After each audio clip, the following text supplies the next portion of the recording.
Shalom, shalom. Hope everybody's having a good day. You know what I'm saying? I'm just going to make a video real quick about saved by the law. Can the law save you? If you do the law, can it save you? And a lot of us in the truth already know the answer. It's a rhetorical question, but for those who might be teeter-tottering, those who might be, new into the truth, this video is, about how the law can save you. Can you be saved by the law?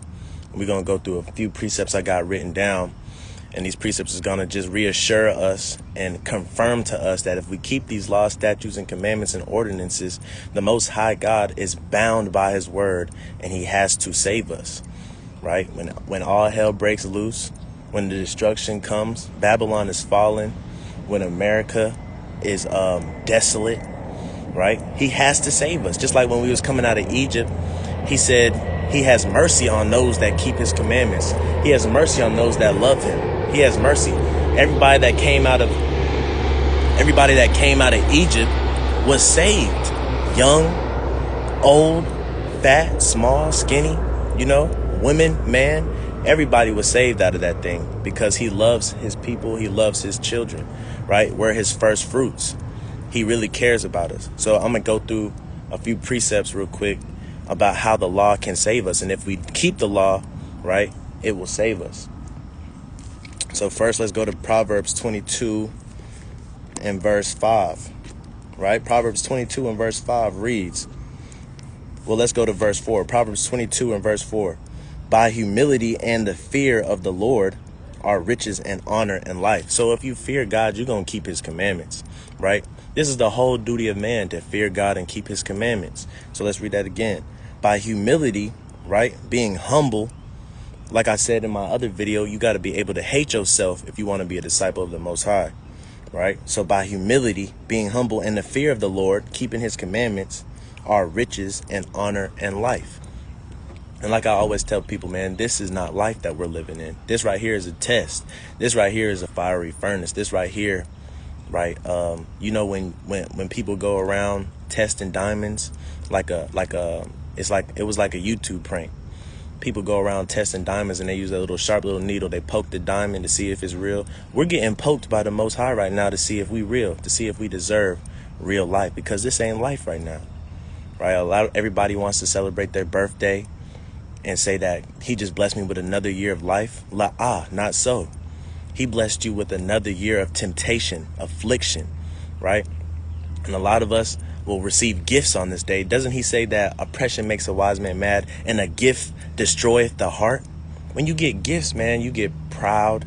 You want to protect those gifts. Those gifts become an idol, right? You get into idolatry. And right off bat, the first 3 commandments of the 10, you in violation of, right? So let me read that again. What is life? What is riches? What is honor? That's knowledge, wisdom, and understanding. If you're blessed to have eyes to see and ears to hear, guess what? You got to thank him every day for that.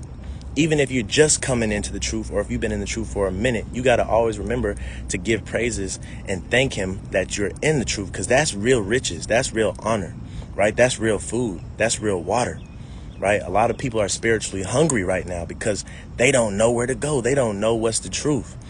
You know what I'm saying? They have afflictions happening in their life, and they just want to know, what is the truth? What can we do right now? Shalom, shalom. What can we do right now? What is the truth? Who is the true God? What is the purpose of life? Why is all these things happening in this order? Right? And so the Most High gave you eyes that you can see. He woke you up. So you got to praise him for that. That's life, riches, and honor. That's what it truly means to be blessed. You can be blessed out here with a good life. You can be blessed, with a nice car, a nice job, a nice house, a nice apartment, right? And you might really love those things, but at the end of the day, worldly riches is nothing like spiritual riches, right? Because all that stuff can leave in an instant like that, right? You could have money in a bank. You could have a bank full of money, and just like that, bam, there's no more money, right? The dollar collapsed. Yo, the money that's in the bank, your bank took it. You don't have it no more. You're on an even playing field with everybody else. But if you have knowledge, wisdom, and understanding, can't nobody take that away from you, right? Except for the Most High. The Most High can bring you in this thing, and he can kind of take you out. But he's the only one that can do that. Once you obtain it and you seek and you find and you ask and you receive, guess what? The Most High got your back, and that's something that nobody can take away from you. The children of Israel, aren't we the ones that's chiefly given the oracles of God?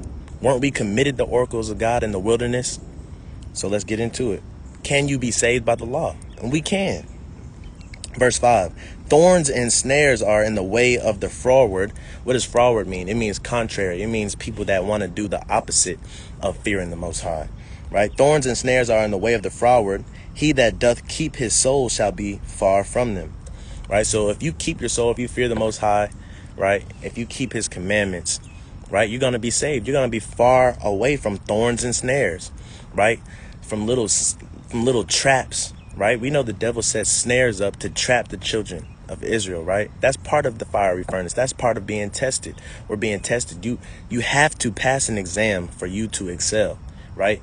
Even in school, if you did not pass the exam, you can't excel. Except for nowadays, they want everybody to be stupid, so they have no child left behind. But so the precept to that, let's go to Proverbs 9. Proverbs 9 verse 10 reads, the fear of the Lord is the beginning of wisdom, right? So if you want wisdom, you need to fear the Lord. So if you fear the Lord, you're not going to do things like go against his word.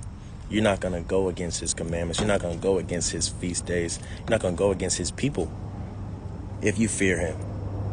The fear of the Lord is the beginning of wisdom, and the knowledge of the holy is understanding, right? So if you want to be holy, if you want knowledge of the holy, right? That's understanding. Let me see what else I got. Let's go to Exodus 20 and 6. Exodus 20 and 6.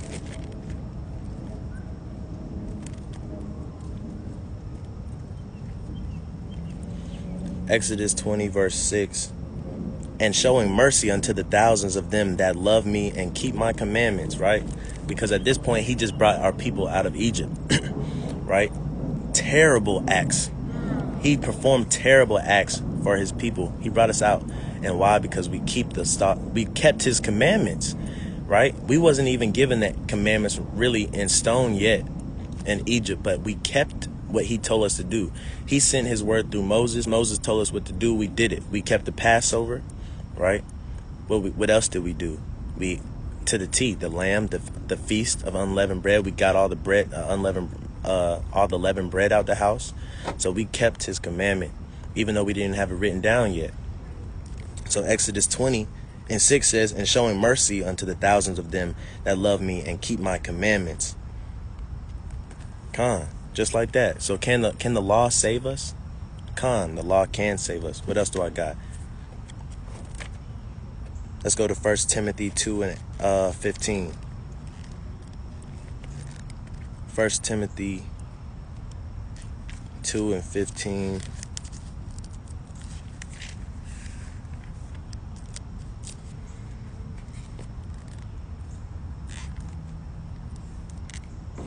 All right, 1 Timothy 2 and 15. Notwithstanding, she shall be saved in childbearing, if they continue in faith and charity and holiness with sobriety. So right here, the Most High said what? He said, if you keep what he says, if you do what he says, if you keep the law, statutes, and commandments of this Bible, right? It says you'll even be saved in childbearing, right? So that's not even talking about salvation. That's just talking about in childbearing, right? You'll be taken care of. Your baby will be healthy, right? If you keep the law, statutes, and commandments. Simple. We got to keep these things. And something simple as eating pork, right? People debate about eating pork all the time. Simple as eating pork. That's a commandment that if we keep, we'll be saved from evil. It tells us if we, you know what I'm saying? If we do know evil, we'll be far away from evil. Paraphrasing, right? If we keep the law, statutes, and commandments, no evil will touch us. So if we don't eat pork, right? Because it's unclean. If we don't eat shrimp, crab, lobster, right? All them bottom feeders, guess what? We'll be saved physically and spiritually. We'll be saved physically from sicknesses, right? As a nation of people, aren't Negroes tired of being in the hospital with diabetes, right? With high blood pressure? Aren't you tired of seeing your loved ones on the hospital bed and you going there after work or after school? You know what I'm saying? Getting McDonald's, sitting in a waiting room, going back to the hospital bed just to see them, you know what I'm saying, slowly dying because they didn't eat healthy. The Most High gave us a law so that we could eat healthy, so that we can be in old age and still be agile, right? Still, ride a bike if we want to, but we don't want to listen to what the Most High has to say. We forsake the law, right? And when we forsake the law, now all these curses come upon us. Now evil comes upon us. Now snares and traps come upon us, like Proverbs 22 said, right? So, but it also can save us from the end times, right? If we just eat clean. People don't know that the Most High has it. Shalom, shalom. People don't know that the Most High has this whole thing set up, right, for us to survive Salakia, to survive the end times. All the feast days, all the laws, all the commandments, all that is for us to survive. He says, narrow is the gate, straight is the way, right? Even in Esdras, it says one man can go in at a time, one by one. Righteous scarcely make it in. So he gave us a whole detailed book of how to scarcely make it in. If we do all these things, we can scarcely make it in, right? But it's very precise. You gotta be very precise if you want salvation. Just keeping the law, statutes, and commandments, right? So even something simple as eating pork can save you, even in the end times, right? Not just in health, but in the end times, but in a prophetic way. Let's go to Isaiah 66. Verse 17. Isaiah 66, verse 17. Well, let's start at verse 16. It says, For by fire, by his sword, will the Lord plead with all flesh, right? So he's coming back with a judgment. That's what his sword is. His sword, this whole book is a sword, right? And we know that is judgment. And judgment cuts deep. But he's coming back with an actual judgment, right? Either death or eternal life. So he's coming back with a sword. Will the Lord plead with all flesh, and the slain of the Lord shall be many. That means he's coming to kill more than he's coming to save. That's a harsh statement. He's coming to kill more than he's coming to save. So if you really want to be saved, keep the law, right? So he's finna tell you some of the people that he's going to kill and why he's going to kill them. They that sanctify themselves and purify themselves in the garden behind one tree in the midst, eating swine's flesh and the abomination. So what does that mean? Sanctify and purify themselves, right? So he's really, right, I forgot what the word's called, but he's really being sarcastic right here. He says sanctify and purify themselves, right? And we know that's unclean. So basically what he's trying to do is emphasize that they're not just only doing sin, right? They are wanting to do sin. So like all the people we tell, you can't eat this, you can't wear this, right? And they want to mock and scoff. Guess what? They really dive into it 10 times harder. We tell them you can't eat pork. I tell my grandmother she can't eat pork. She make pork more, and she was a church goer, right? She so-called knows the word. She so-called knows the law, right? But she mocks and scoffs at it. So she purifies herself with it, right? She sanctifies herself with it. It's not just doing it, because we all know that we can do sin without knowing we're doing it. But because they know that they're doing it, that's why he's going to the extreme and saying that they sanctify themselves and they purify themselves with it, right? Behind the tree in the midst, eating swine's flesh and the abomination. What's the abomination? The abomination, he says, in the sea, we can only eat what has what? Scales, right? What has fins. So when you're eating all these bottom feeders, right? Shrimp, when you throw a dead body, or if you throw a dead body into the sea, guess what's going to be all over it first, right? The shrimps. They actually have a rotation, right? The shrimp come first, then after that the crabs come, then after that the lobsters come, then after that all the ugly other, little creatures, they come. But we want to eat that stuff as delicacies. Why? Because the heathen taught us that was good food. The heathen sea roaches, right? They're crustaceans. If you see a earth crustacean, you're gonna be disgusted. But they call the sea crustaceans the things that we eat. And they look the same too. When you step on a roach, guess what? What comes out of it? Slime and black stuff. But if you step on a shrimp, right, when he's not cooked, it's the same stuff. The same thing with lobster, crab, all that stuff is. So he's saying the people that sit behind the tree in the last days eating what? Abominations, eating swine's flesh. Why are they eating those things? Because it's probably the only thing that's around. You're going to have Israelites that's eating it too, right? People that's not fasting right now, people that's not enduring, they're not going to be ready when that famine of food comes, right? When people are going from house to house and they are really killing each other because of the lack of bread. Like it says in 2nd Esdras 15, because of the lack of bread, people are going to be spoiled in people's houses. And when you haven't been fasting, you can't fast for 2 days, 3 days. You can't fast for a week. You haven't been preparing. Guess what? You're going to give in when you see a boar right there, right? Satan might present you a nice boar that's sleeping right in front of you and you haven't ate for 5 days. Guess what you're going to do? You're going to kill it and eat it because you haven't built yourself up spiritually and you haven't built yourself up physically, right? So this is in the last days. He says everybody that sanctifies themselves and purifies themselves in the garden behind the one tree in the midst, eating swine's flesh, and the abomination and the mouse shall be consumed together, saith the Lord. Meaning those are the people that he's coming to destroy with the sword. He says he says the slain of the Lord shall be many, right? He's only saving a few, and the slain are going to be many. Who is going to be the slain? The people that's not keeping the commandments. And as we see in this dark world today, right? Dark meaning chaos, meaning sin. This world is full with people that don't keep the commandments and they think they got time. People that think, oh, I like what brother's doing. All praises for that. Kudos to him. But I still got my thing going on. The Most High know what I got going on. Right? Maybe McDonald's always gonna be around, but clean food like vegetables won't. And you know, clean food like vegetables really is not even clean nowadays. Everything got pesticides. Everything is GMOs. Right? We don't have nothing that's organic no more. Right? Our bodies are really operating off of toxins. We don't know what it's like to eat healthy. You know what I'm saying? We don't know what it's like to eat the food that God gave us. You know, that Adam and Eve was eating. We don't know what it's like. Right? So let me finish that. So let me read this again. These are the people he's coming to kill. The people that don't keep the law, statutes, and commandments. Right? And it says many. We got to start homesteading. True. Looking into farming, looking into providing for ourselves.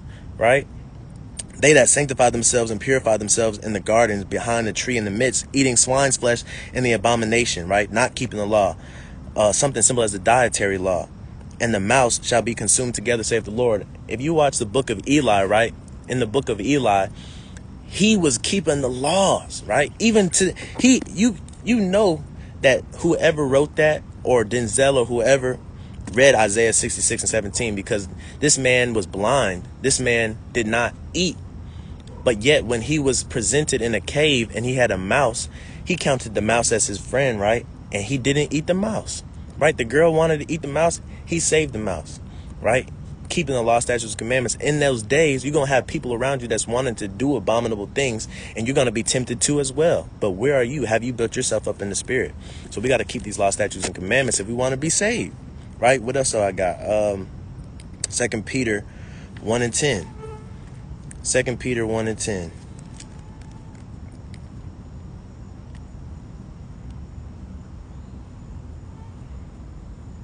Second Peter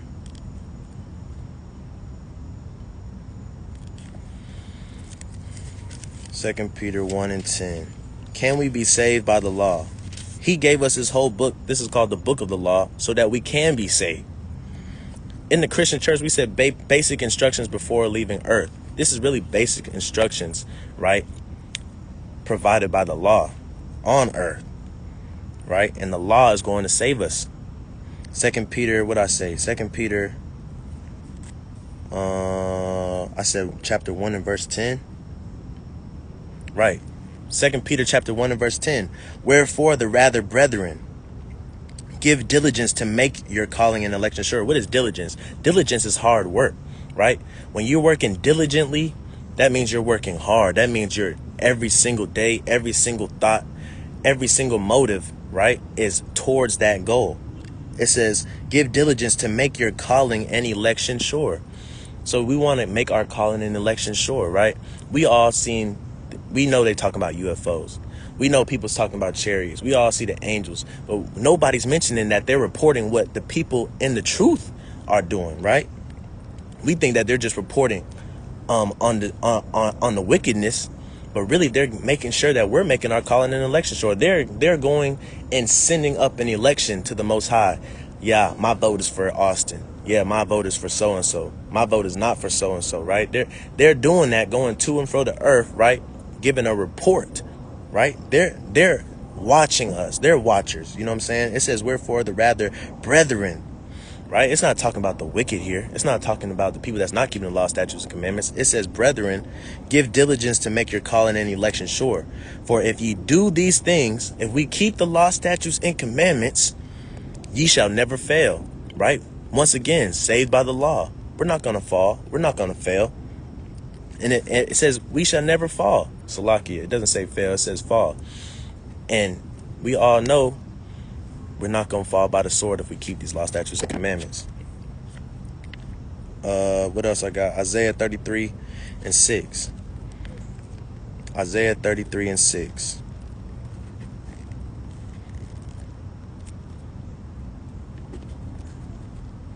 Isaiah 33. You know, keeping the law, right, is very beneficial in every aspect. And anybody that doesn't even believe in the Bible, if you go to the morals of the Bible, right, everybody will say this is a wise book.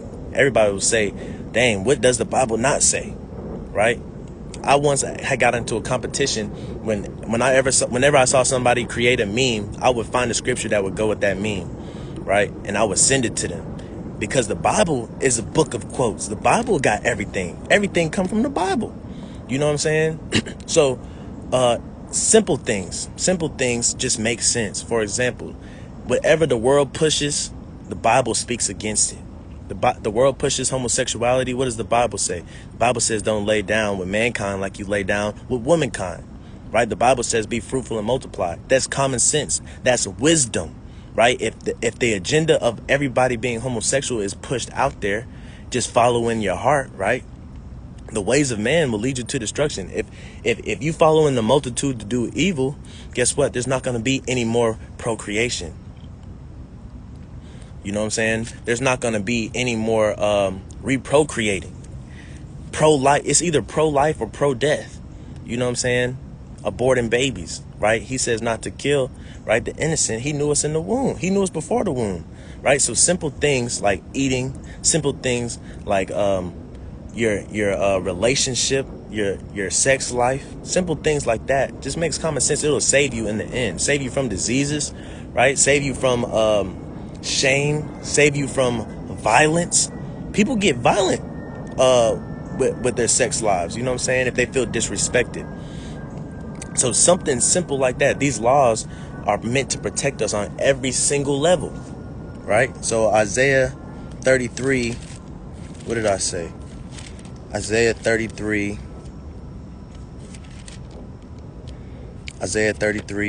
what did I say? Isaiah 33 and 6. And wisdom and knowledge shall be the stability of thy times, and strength of salvation. The fear of the Lord is his treasure, right? So if we fear the Lord, we'll get wisdom and knowledge, right? For fear of the Lord is the beginning of wisdom. So the stability of our times, they say, and I know a lot of people in the truth get this all the time. Why do you not seem scared? Right? Why aren't you wearing a mask? Right? Why aren't you getting a vaccine? Right? Why are you going out so much? You see everything that's going on in the world. Who are you voting for? I don't know who. Where are you getting your advice from? Right? And we say the Bible. You know, we have wisdom and knowledge, and that's the stability of our times that we're in today. No matter, and we know in Ecclesiastes chapter 3, it tells us this is a time and a season for everything, right? But no matter what time you're in, wisdom and knowledge will always be the stability of your times, right? If you have wisdom and knowledge in a good time or a good season, you're not going to get belligerent and drunk out your mind, right? You're going to have wisdom and knowledge to know, hey, look, I need to kind of stay sober because the devil, he walks around like a roaring lion. I can have a good time, but I'm not going to have too much of a good time. Any excess of anything is a bad thing, right? Wisdom and knowledge will tell you what? Wisdom and knowledge in bad times will tell you what? If I keep these laws, statutes, and commandments, he'll show mercy to me in this, right? No matter if I lose my job, no matter if I have parents that died, no matter if I'm having spouse trouble, baby mama drama, baby father drama, you know what I'm saying? Shalom. It doesn't matter. Wisdom and knowledge will be the stability of the times. Even in the times we're in, you in coronavirus, you have wisdom and knowledge. You know that it's not any medicinal thing. It's not any green herb, right, that healeth. It's the word of the Lord that healeth. That's what the Bible tells us, right? So if you have wisdom and knowledge, you know that you're not going to be scared of any sicknesses, any illnesses. You're not going to be scared of rumors of wars because you already knew that was coming. You're not going to be scared of oppression, right? Whenever the cops are behind you. I'm not scared no more. Ever since I came in the truth, I'm not scared. Whatever happens is my lot. I'm going to take it cheerfully. Like Sirach 2:1 says. Let's go to Sirach 2:1. Sirach 2:1. Ecclesiasticus 2:1.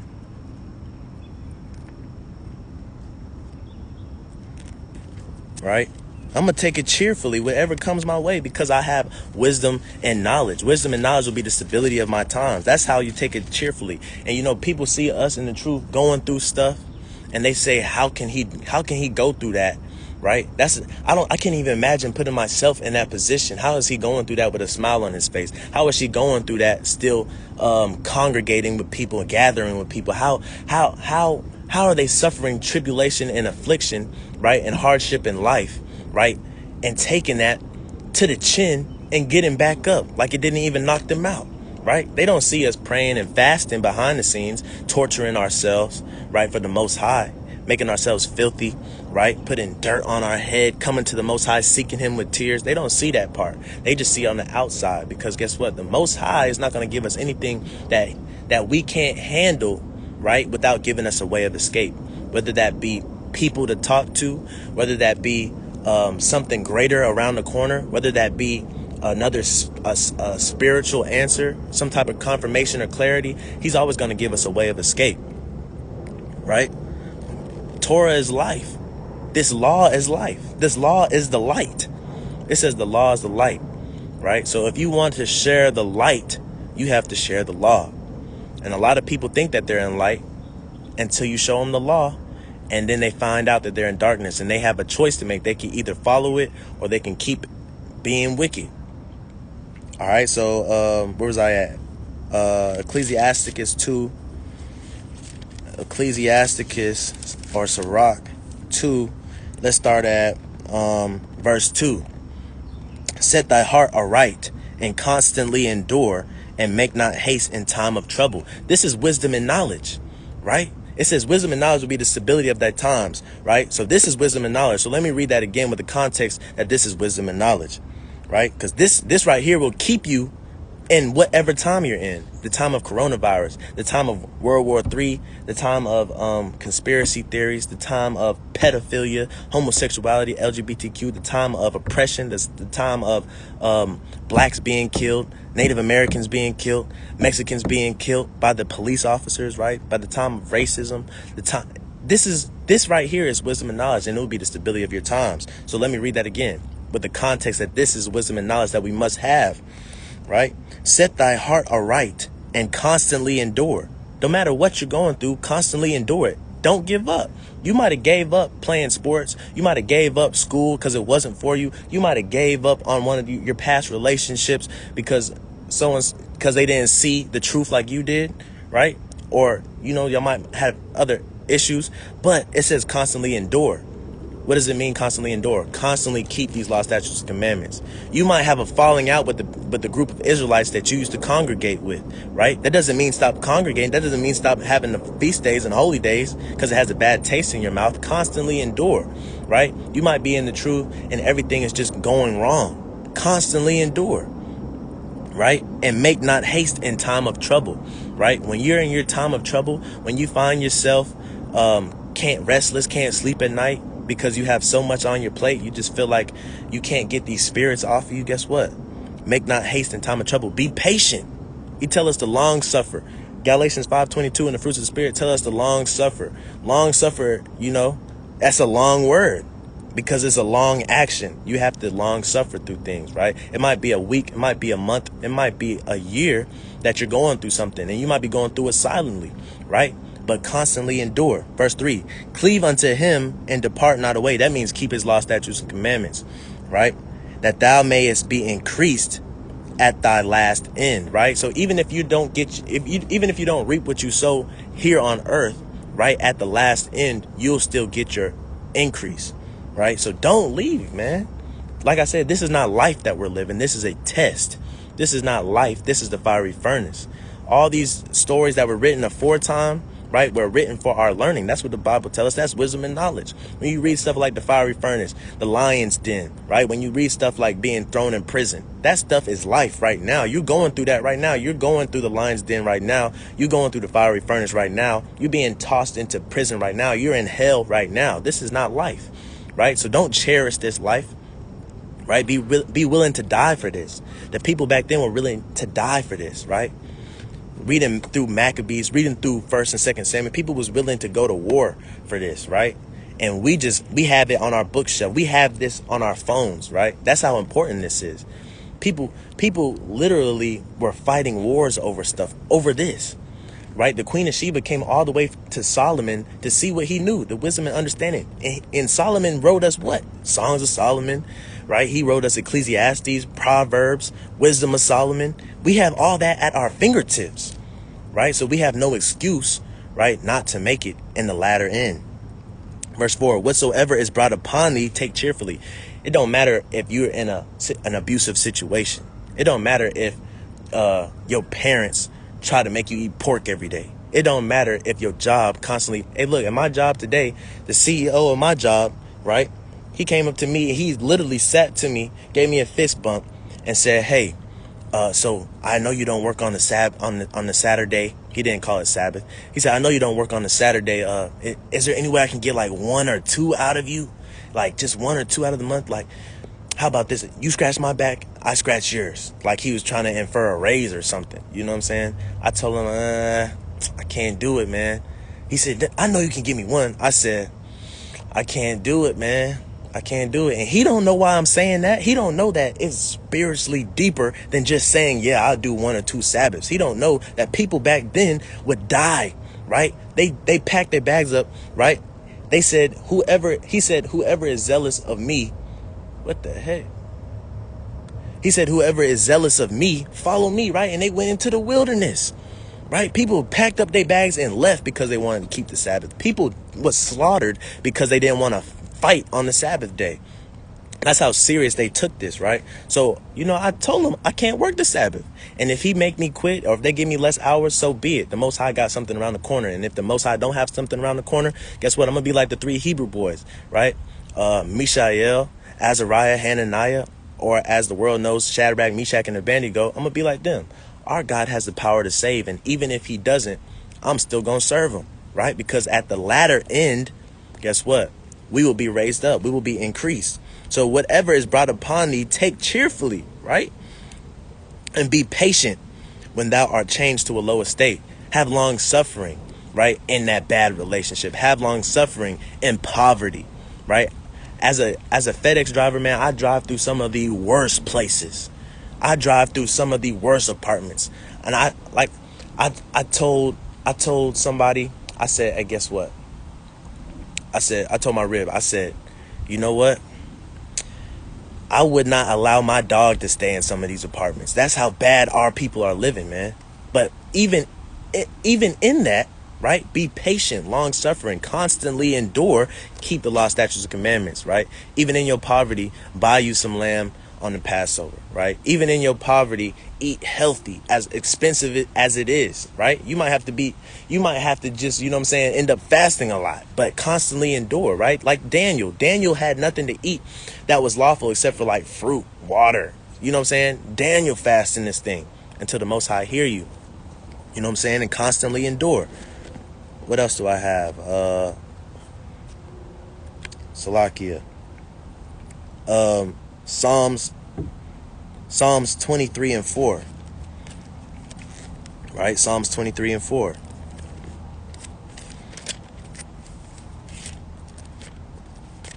Psalms 23 verse 4.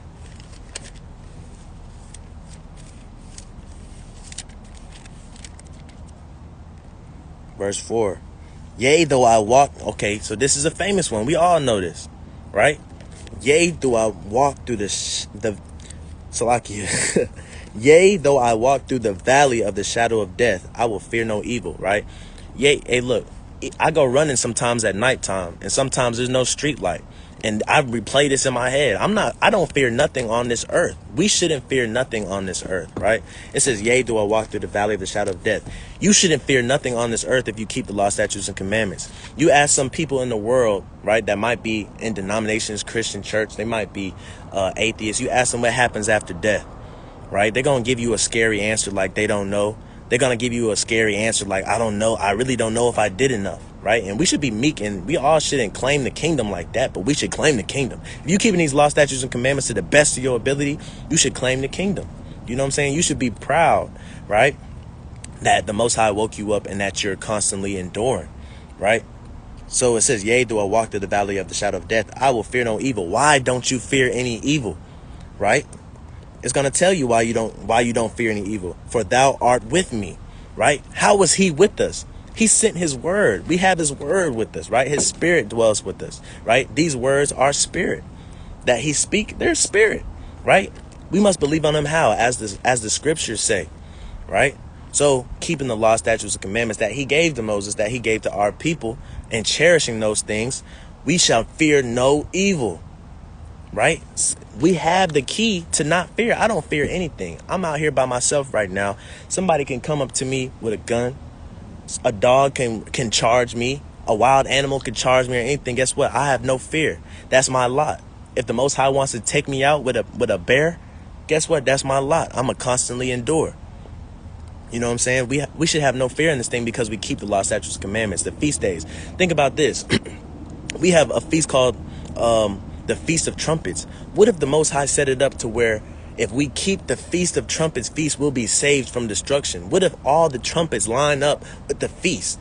Every year is another trumpet, another seal, every year, right? And what if it's lining up like that, and he's only telling us to keep the solemn feast days, right? Because that will save us in the end. What if, right, we can't find a Levitical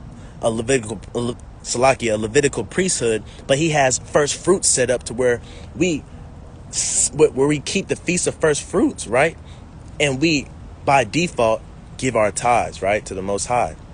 Kind of like Abraham did, right? Kind of like Cain and Abel were doing. What if all of these feast days, something as simple as keeping the feast days, the Passover, what if keeping the Passover actually spiritually covers us every single time from destruction, right? What if actually keeping these feast days saves us, right? We keep the law. So why do we not fear any evil? Because he's with us. How is he with us? Through his word. His word, he said, my words are spirit, right? So we have the book of the law. We have his word. The law is the light. So we have no fear. If you're walking through okay, so right now, it would be pitch black out here if there wasn't street lights. But if there was no street lights, it would be pitch black, right? But because there's street lights, I can be out here in confidence, knowing that I can see around me. I can be out here in confidence knowing that okay, if something's coming, I have a chance to leave. But if it was pitch black, I would not be able to tell when danger was around, right? So when he gave us this light, this law, right, he said it was a light. So if we keep this, we shall fear no evil in the valley of the shadow of death, right? We see it coming before it comes. We have protection. We put on the helmet of salvation, right? The girdle of truth, the sword of the spirit, the shoes of peace, right? We do all these things, right? And we're protected. So let me keep reading. Yea, though I walk through the valley of the shadow of death, I will fear no evil, for thou art with me. How do we know he's with me? Let me keep reading.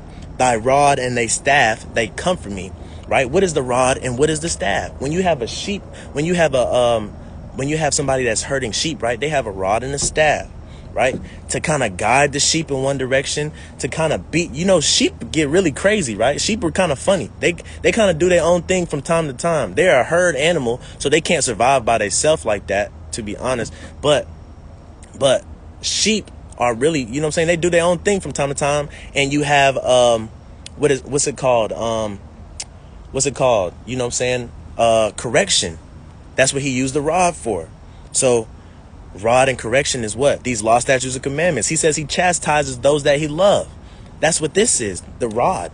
We're his sheep, and this is the rod. He's constantly beating us so that we walk in the right direction.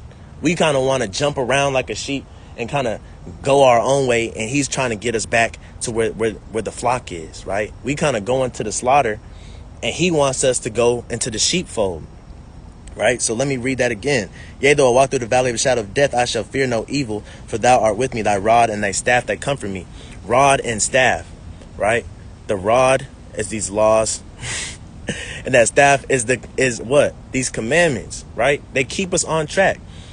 And a lot of people might say structure sucks sometimes, might say that the law sucks sometimes, might say that rules suck. When you're a kid, you hate rules, right? But if there's no rules, there's chaos, and everybody's a little scared when there's no chaos. If you watch the series The 100, right, on Netflix, if you watch that series, you will see that there's chaos when they first get back to Earth, because they said, we'll do whatever we want to do, So you have killing, you have people having sex, multiple women, multiple men. You got people leaving camp. You got people, stealing, right? People that's taking rations when they already have enough, right?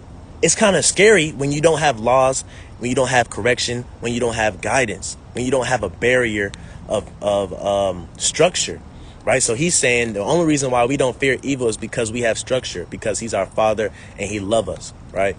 So with that, I'm going to say shalom. Y'all have a good night. I hope somebody was edified. I hope this increased somebody's zeal. But yeah, it's starting to rain. Look at that. Perfect timing. Shalom.